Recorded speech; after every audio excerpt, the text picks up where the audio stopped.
ಸ್ಟಾರ್ಗಳು ಅನ್ಸ್ಕೊಂಡವರು ನಿಮ್ಮ ಕತೆ ಕೇಳಲಿಕ್ಕೆ ಸಿದ್ಧವಾಗಿಲ್ಲ ಅಂತ ಆದ್ರೆ ಹಾಗಾದ್ರೆ ಲೈಫ್ ಇಷ್ಟೇನೆ ಸಿನಿಮಾ ಅದು ಸಿನಿಮಾ ಅಲ್ಲ ಅಂತ ಅವ್ರ ಭಾವನೆ ಬರ್ತಾರೆ, ಹೇಗೆ ಅದು ಗೊತ್ತಿಲ್ಲ ಸರ್. ಒಬ್ರು ಸ್ಟಾರ್ ಅಂತೂ ಯಾರಿಗೂ ಹೇಳಿದ್ರಂತೆ, ಪವನ್ ಫಿಲ್ಮ್ ಮಾಡ್ಸನ್ವಾ ಅಂತ ಕೇಳಿದ್ರೆ ಅವರು ಯಾವ ಪವನ್ ಅಂದ್ರೆ ಲೈಫ್ ಇಷ್ಟ ಅಂದ್ರೆ ಅಯ್ಯೋ ಆ ಸಿನಿಮಾ ನಂಗೆ ಅರ್ಥವೇ ಆಗ್ಲಿಲ್ಲ, ಯಾರಾದ್ರೂ ಕತೆ ಅರ್ಥ ಆಗೋಂಗೆ ಹೇಳೋರ್ನ ಕರ್ಕೊಂಡ್ ಬನ್ನಿ ಅಂತ. ಅಲ್ಲ, ಕನ್ನಡದ ಜನತೆಗೆ ಅರ್ಥ ಆಗಿದೆಯಲ್ಲ ಅಂತ ಅನ್ಸುತ್ತೆ. ಹಾಗೆ ಒಂದು ಕಡೆ ನೀವು ಬರೀತೀರಾ ಸ್ಕ್ರಿಪ್ಟ್ ರೈಟರ್ಸ್ಗೆ ಕನ್ನಡದಲ್ಲಿ ಡಿಮಾಂಡ್ ಇಲ್ಲ, ಹೀರೋ ಬ್ರ್ಯಾಂಡ್ ಕಾನ್ಷಿಯಸ್ ಆಗಿರ್ತಾರೆ, ಹೀರೋ ಮಟೀರಿಯಲ್ ಸಿನಿಮಾಗಳು ಮಾತ್ರ ಜನ ನೋಡ್ತಾರೆ ಅಂತ. ಹಾಗಾದ್ರೆ ನೀವು ಕನ್ನಡ ವ್ಯೂವರ್ಸ್ ಮೇಲೆ ನಿಮಗೆ ತಾತ್ಸಾರ ಇದೆಯಾ, ಅಸಹನೆ ಇದೆಯಾ, ಏನದು? ಅದು ಎಲ್ಲ ಇಂಡಸ್ಟ್ರಿಲೂ ಇದೆ ಅನ್ಸುತ್ತೆ. ಹಾಲಿವುಡ್ ಹೋದ್ರೂ ಎಲ್ಲೂ ನಿಮಗೆ ಅದೊಂದು ಸ್ಟ್ರಾಂಗ್ ಫ್ಯಾನ್ ಫಾಲೋಯಿಂಗ್ ಇದ್ದೇ ಇರುತ್ತೆ. ಒಬ್ಬ ಆಕ್ಟರ್ಗೆ ಅದಿರಬಾರ್ದು ಅಂತಲ್ಲ, ಅದು ಇದ್ದೇ ಇರುತ್ತೆ. ಅದು ನಾವು ಏನೇ ಎಷ್ಟೇ ಜನರೇಷನ್ಸ್ ಆದ್ರೂ ಅದನ್ನ ಅವಾಯ್ಡ್ ಮಾಡೋಕ್ಕಾಗಲ್ಲ. ಒಂದು ಗುಡ್ ಥಿಂಗ್ ಏನು ಅಂದ್ರೆ ಅವ್ರಿಗೆ ಪ್ಯಾರಲಲ್ ಮಾರ್ಕೆಟ್ ಅಷ್ಟೇ ದೊಡ್ಡದಾಗಿರುತ್ತೆ. ಒಬ್ರು ಬರೀ ಕತೆ ನೋಡಿಕೊಂಡು ಟ್ರೇಲರ್ ಅಲ್ಲಿ ಏನೋ ಒಂದು ಕಮ್ಯುನಿಕೇಟ್ ಆದಾಗ ಅದನ್ನ ನೋಡ್ಕೊಂಡು ಬರೋದು, ಇರ್ರೆಸ್ಪೆಕ್ಟಿವ್ ಆಫ್ ಯಾರಾದ್ರಲ್ಲಿ ಆಕ್ಟ್ ಮಾಡ್ತಿದ್ದಾರೆ ಅನ್ನೋದು, ಅದು ನಮ್ದ್ರಲ್ಲಿ ಇನ್ನೂ ಈಗೀಗ ಸ್ಲೋ ಆಗಿ ಡೆವಲಪ್ ಆಗ್ತಾ ಇದೆ. ಅದನ್ನ ಮಾಡೋದೇ ಇನ್ನು ನಮ್ಮ ಜನರೇಷನ್ ಅದರಲ್ಲೇ ಕಳೆದೋಗುತ್ತೆ. ಆಕ್ಚುಲಿ ನೀವೇ ಬರ್ದಿದ್ದು 2006ರಲ್ಲಿ ನೀವು ಒಬ್ಬ ದೊಡ್ಡ ಫಿಲ್ಮ್ ಮೇಕರ್ ಅಂತ ನೀವು ಅಂದ್ಕೊಂಡಿದ್ರಿ, ಆದ್ರೆ ಆ ತಪ್ಪು ಸುಳ್ಳು ಅಂತ ನಿಮ್ಗೆ ರಿಯಲೈಸ್ ಆಯ್ತು ಅಂತ. ಈಗ 2012ರಲ್ಲಿ ನಿಮ್ಗೆ ಅನ್ಸಿದ್ಯಾ you are a wonderful film maker ಅಂತ? ಈಗ ಇನ್ನೂ ಕಷ್ಟ ಅನ್ನೋದು ಈಗ ಇನ್ನೂ ಗೊತ್ತಾಗ್ತದೆ. ಅದು ಏನು ಗೊತ್ತಿಲ್ಲದಿದ್ದಾಗ ಅದೇನಂತ ಸರ್ ಗಾದೆ ಇದೆಯಲ್ಲ, ಅರ್ಧ ಆ ಸ್ಟೇಜಲ್ಲಿ ಇದ್ವಿ ನಾವು. ಹಾಗೆ ಒಬ್ಬ ಸಿನಿಮಾ ಮತ್ತೆ ಲೈಫ್ ಇಷ್ಟೇನೆ ಮಾಡಿದ ನಂತರ ಲೈಫ್ ಇಷ್ಟೇನಾ ಅಂತ ಅನ್ಸಿರ್ಬೋದೇನೋ ಈ ಕತೆ ಎಲ್ಲ ಕೇಳದಿದ್ದಾಗ. ಓಕೆ, ಒಬ್ಬ ಸಿನಿಮಾ ಮೇಕರ್ಗೆ ಕನ್ನಡ ಮೇಲೆ ಹಿಡ್ತಾ ಇರಬೇಕು, ಗಟ್ಟಿ ಇರಬೇಕು, ಸ್ಕ್ರಿಪ್ಟ್ ಬರೀಲಿಕ್ಕೆ, ಆನ್ ದ ಸ್ಪಾಟ್ ಏನಾದರೂ ಕರೆಕ್ಷನ್ ಮಾಡಲಿಕ್ಕೆ ಅಂತ. ನಿಮ್ಮಲ್ಲಿ ಆ ಕನ್ನಡದ ಬಗ್ಗೆ ಗ್ರಿಪ್ ಇದೆಯಾ ಲ್ಯಾಂಗ್ವೇಜ್ ಮೇಲೆ? ನನಗೆ ಇಲ್ಲ, ಅನ್ಫಾರ್ಚುನೇಟ್ಲಿ ನನಗೆ ತುಂಬ ಇಂಗ್ಲೀಷ್ ಸಪೋರ್ಟ್, ಇಂಗ್ಲೀಷಲ್ಲೇ ಥಾಟ್ ಇದೆ. ಯಾಕಂದರೆ ನಾನು ಓದಿದ್ದು ಅಥವಾ ಫ್ರೆಂಡ್ಸ್ ಜೊತೆ ಇದ್ದಿದ್ದು ಒಂದು 15 ವರ್ಷ ಆಗಿತ್ತು. ಬಟ್ ಏನೊಂದು 5 ವರ್ಷದಲ್ಲಿ ಭಟ್ರ ಜೊತೆ ಇದ್ದು ಸಾಕಷ್ಟು ಕಲ್ತಿದ್ದೀನಿ. 5 ವರ್ಷದಿಂದ ನಂಗೆ ಇಷ್ಟು ಮಾತಾಡೋಕ್ಕೆ ಬರ್ತಿರ್ಲಿಲ್ಲ. ಈಗ ಡೈಲಾಗ್ ಬರೆದು ಸೆಟ್ಟಲ್ಲಿ ಡೈರೆಕ್ಟ್ ಮಾಡಬೇಕಂದ್ರೆ ಆ ಡೈಲಾಗ್ ವರ್ಕ್ ಆಗುತ್ತೋ ಇಲ್ವೋ ಅನ್ನೋ ಒಂದು ಥಾಟ್ ಪ್ರಾಸೆಸ್ ಕೂಡ ವರ್ಕ್ ಆಗೋಷ್ಟು. ಒಂದು ಅನ್ಸೋದು, ಇಂಗ್ಲಿಷ್ನಲ್ಲಿ ಯೋಚನೆ ಮಾಡಿ ಇಂಗ್ಲಿಷ್ನಲ್ಲಿ ಭಾಷೆಯನ್ನ ಕಟ್ಟಿ ಆಮೇಲೆ ಕನ್ನಡದಲ್ಲಿ ಬರವಣಿಗೆ ಮಾಡಿದಂಥವ್ರು ಸುಮಾರು ಜನ ನನ್ನ ಗಮನಕ್ಕಿದೆ, ನನ್ನ ಸುಮಾರು ಜನ ಇದ್ದಾರೆ. ಈಗ ಕನ್ನಡದ ಸಿನಿಮಾ ಮಾಡುವಾಗ ನಿಮ್ಮ ಈ ಇಂಗ್ಲಿಶಿನ ಒಳ ಪ್ರವೃತ್ತಿ ಏನಿದೆ ಅದು ಎಷ್ಟರ ಮಟ್ಟಿಗೆ ಲಾಭ ಮತ್ತು ನಷ್ಟ ಇದೆ ಅಥವಾ ಮಿತಿ? ನಷ್ಟ ಒಂಚೂರು, ಯಾಕಂದರೆ ನನ್ನ ಅಸೋಸಿಯೇಟ್ ಮೇಲೆ ನನಗೊಂದು ಐಡಿಯಾ ಇರುತ್ತೆ, ನನಗೆ ಈ ಥರ ಡೈಲಾಗ್ ಬರಬೇಕು ಅಂತ. ಅದನ್ನು ನಾನು ಬರೆದಿರ್ತೀನಿ ಕೂಡ ಕನ್ನಡದಲ್ಲಿ ಬರೋಷ್ಟು. ಅವ್ರ ಜೊತೆ ತುಂಬ ಸಜೆಷನ್ಸ್ ತೊಗೊತಿರ್ತೀನಿ, ಹಿಂಗೆ ಹೇಳಿದ್ರೆ ಕರೆಕ್ಟಾ, ಲೋಕಲಲ್ಲಿ ಅಥವಾ ಕೊಲೋಕಿಯಲ್ ಲ್ಯಾಂಗ್ವೇಜ್ ಅಂತ ಏನಂತೀವಿ ಅದು ಈ ಥರನೇ ಮಾತಾಡ್ತಾರ ಅಂತ ಅವ್ರ ಸಪೋರ್ಟ್ ತೊಗೊಂಡು ಇಂಪ್ರೂವ್ ಮಾಡ್ಕೊತಾರೆ. ಇನ್ನು ಪವನ್ ಅವರೇ, ಲೈಫ್ ವಿಷಯನೇ ಒಂದು ನ್ಯೂ ಏಜ್ ಸಿನಿಮಾ, ಯೂತ್ಗೆ ಅಪೀಲ್ ಆದಂಥ ಸಿನಿಮಾ.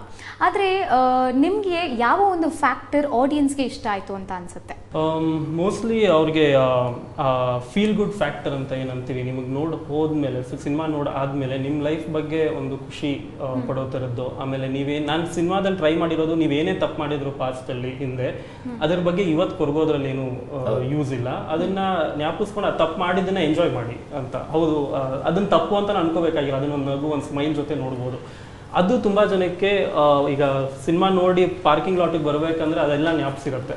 ಸೊ ಅವ್ರ ಲೈಫ್ ಬಗ್ಗೆನೇ ಒಂದು ಖುಷಿ ಕೊಡುತ್ತೆ. ಮೋಸ್ಟ್ಲಿ ಅದೊಂದು ರೀಸನ್ ಆಗಿರ್ಬೋದು. ಓಕೆ, ಇನ್ನು ನೀವೇ ಸ್ಕ್ರಿಪ್ಟ್ ಬರೆದು ಒಂದು ಸ್ಟಾರ್ಗೋಸ್ಕರ ಸಿನಿಮಾ ಮಾಡೋದಾದ್ರೆ ಅದು ಯಾವ ಸ್ಟಾರ್ಗೋಸ್ಕರ? ಅದು ನನ್ಗೆ ಬರೋದಿಲ್ಲ, ಅದಕ್ಕೇನೆ ಇಷ್ಟು ಒದ್ದಾಡ್ತಾ ಇರೋದು. ನನಗೆ ಆ ಥರ ನನಗೆ ಕತೆ ಬರೆದು ಆಮೇಲೆ ಕಾಸ್ಟ್ ಮಾಡಕ್ ಬರುತ್ತೆ. ನಮ್ದ್ರಲ್ಲೆಲ್ಲ ಉಲ್ಟಾ ನಡೆಯುತ್ತೆ. ಫಸ್ಟ್ ಆಕ್ಟರ್ ಡೇಟ್ ತಂದು ಆಮೇಲೆ ಅವ್ರ ಕತೆ ಬರಿತೀವಿ, ಅಲ್ಲೇನೆ ತುಂಬಾ ಎಡುತ್ತಾ ಇದೀವಿ. ಕನ್ನಡದಲ್ಲಿ ಕಥೆ ಇಲ್ಲ, ಕಥೆಗೆ ಗಟ್ಟಿತನ ಇಲ್ಲ. ಈಗ ರಾಜಮೌಳಿ ಅಂಥವರೆಲ್ಲ 12 ವರ್ಷದಲ್ಲಿ 9 ಸಿನಿಮಾಗಳನ್ನ ನಿರಂತರವಾಗಿ ಯಶಸ್ಸನ್ನು ಕೊಟ್ಟದ್ದಿದ್ರೆ ಅದರ ಕಥೆಯ ಗಟ್ಟಿತನವೂ ಕಾರಣ ಆಗಿದೆ. ಆ ನೆಲೆಯಲ್ಲಿ ನೋಡಿದಾಗ ನೀವು ಕಥೆಯನ್ನೇ ಹೀರೋ ಸ್ಥಾನದಲ್ಲಿ ನಿಲ್ಲಿಸಿ ಕಥೆಯನ್ನೇ ಪ್ರಥಮ ಆದ್ಯತೆ ಅಂತ ಭಾವಿಸಿ ನೀವು ಮಾಡ್ತಾ ಇದ್ದೀರಲ್ಲ, ಅಷ್ಟಾಗಿಯೂ ನಿಮಗೆ ಸಪೋರ್ಟ್ ಯಾಕೆ ಸಿಗ್ತಾ ಇದೆ? ನನಗೂ ಕನ್ಫ್ಯೂಸಿಂಗ್ ಸರ್. ಅದು ಪೇಷನ್ಸಾ ಅಥವಾ ನಾನು ಅವ್ರ ಮುಂದೆ ಆ್ಯಕ್ಚುಲಿ ಅವರೆಲ್ಲ ತುಂಬಾ 10-15 ವರ್ಷ ಸ್ಟಾರ್ಗಳಾಗಿರ್ತಾರೆ, ನಾನು ಈಗೀಗ ಇನ್ನೂ ಬರ್ತಾ ಇದ್ದೀನಿ, ಇನ್ನೂ ಚಿಕ್ಕ, ಅಥವಾ ಇನ್ನೂ ಅವರು ಕಾಕಕ್ಕ ಗುಬ್ಬಕ್ಕನ ಕಥೆಯಲ್ಲೇ ಇದ್ದಾರೆ ಅಂತ ನನಗೆ ಬ್ಲೇಮ್ ಮಾಡೋಕ್ಕಾಗಲ್ಲ. ದಿಗಂತ್ ಎಷ್ಟು ಮಟ್ಟಿಗೆ ನಿಮ್ಮ ಕತೆ ಅಂತ ದಿಗಂತ್ ಮಾನಸಿಕವಾಗಿ ಅವನು ಸಿದ್ಧವಾಗಿದ್ದಾನ ಅಥವಾ ಇಲ್ವಾ? ದಿಗಂತದು ಅವನೊಂದು ತುಂಬಾ ತಲೆ ಹಾಕಲ್ಲ, ಅದೊಂಥರ ಪ್ಲಸ್ ಅದು. ಯಾಕಂದ್ರೆ ಅವನು ನಿದ್ದೆ ಮಾಡ್ತಾರೆ ತುಂಬಾ ಅವನು ಒಂದ್ ಸ್ವಲ್ಪ ರಫ್ ಆಗಿ ಇಂಥ ಸ್ಟೋರಿ ಅಂತ ಹೇಳಿದ್ರೆ ಅವನು ಡೈರೆಕ್ಟರ್ ಮೇಲೆ ನಂಬಿಕೆ ಇಟ್ಬಿಟ್ಟು ಒಪ್ಕೊಂಡ್ಬಿಡ್ತಾನೆ. ಆಮೇಲೆ 3 ಫಿಲ್ಮ್ ಮಾಡಿದ್ದೀನಿ ನಾನು, ಮನಸಾರೆ, ಪಂಚರಂಗಿ, ಲೈಫು ಇಷ್ಟೇ. ಸೊ ಮೋಸ್ಟ್ಲಿ ನಮಗೂ ಸ್ವಲ್ಪ ಬೇರೆ ಥರ ಆ್ಯಕ್ಟ್ರ್ ಜೊತೆ ವರ್ಕ್ ಮಾಡಬೇಕಿತ್ತು.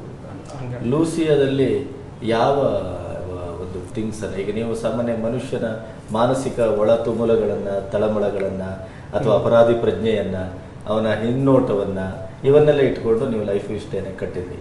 ಇಲ್ಲಿ ಯಾವ ಬೇಸಲ್ಲಿ ನನಗೆ ನಾನು ಮಾಡ್ತಿದ್ದ ನಾಟಕಗಳಿಂದಾನು ನಾನೇ ಜಸ್ಟ್ ಸ್ಟಡಿ ಮಾಡ್ಕೊಂಬಂದ್ರೆ ನನಗೆ ತುಂಬಾ ಫ್ಯಾಸಿನೇಟ್ ಆಗಿರೋದೇ ಹ್ಯೂಮನ್ ಸೈಕಾಲಜಿ. ಸೊ ಇದರಲ್ಲೂ ಅದೇ ಸೈಕಾಲಜಿ ವರ್ಕ್ ಮಾಡಿದ್ದೀವಿ, ಬಟ್ ಒಂದು ಬೇರೆ ಹೊಸ ಹ್ಯೂಮನ್ ಸೈಕಾಲಜಿನಲ್ಲಿ ಸಾಕಷ್ಟು ಚಾಪ್ಟರ್ಸ್ ಇದೆಯಲ್ಲ, ಇದರಲ್ಲಿ ಬೇರೆ ಥರದ್ದು ಒಂದು ಚಾಪ್ಟರ್ ಟ್ರೈ ಮಾಡಿದ್ದೀನಿ.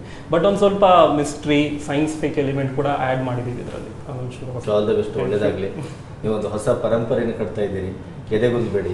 ನಿಮ್ಮ ಪರಂಪರೆ ಒಂದು ಬೇರೆಯವರಿಗೆ ಆದರ್ಶವಾಗುವ ರೀತಿಯಲ್ಲಿ ಬೆಳೀತದೆ ಅನ್ನೋ ವಿಶ್ವಾಸ ನಮಗಂತೂ ಇದೆ. ವಿಶ್ವ ಆಲ್ ದ ಬೆಸ್ಟ್. ಮತ್ತೇನು ಇದೆ ಅಂತ ಅಂದ್ಕೊಳ್ಳೋದಿಲ್ಲ, ಇವತ್ತಿಗೆ ಇಷ್ಟೇ ಅಂತ ಅಂದ್ಕೊಳ್ತೇನೆ. ಶುಕ್ರವಾರ, ಶುಭ ಶುಕ್ರವಾರ ಆಗಲಿ. ನಾಳೆ ಗಾಡ್ ಫಾದರ್ ಬಿಡುಗಡೆ ಆಗ್ತಾ ಇದೆ, ಗೌರಿ ಪುತ್ರ ಬಿಡುಗಡೆ ಆಗ್ತಾ ಇದೆ, ವರಮಹಾಲಕ್ಷ್ಮಿ ವ್ರತ ನಮ್ಮ ಬೆಂಗಳೂರಿನ ಈ ಪ್ರದೇಶಕ್ಕಂತೂ ಅದು ಅದ್ಭುತವಾದಂಥ ಒಂದು ಶುಭವನ್ನ ಕೋರುವ, ಶುಭವನ್ನ ತರುವ, ಲಕ್ಷ್ಮಿಯನ್ನ ಆಹ್ವಾನಿಸುವ, ಲಕ್ಷ್ಮಿಯನ್ನ ಒಂದು ನಮ್ಮನೆಗೆ ಬಾ ಅಮ್ಮ ಅಂತ ಹೇಳಿ ಬೇಡುವ ಹಬ್ಬ.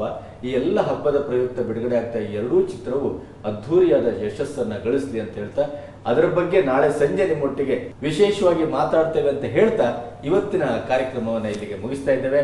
ಬಾಯ್, ಗುಡ್ ನೈಟ್.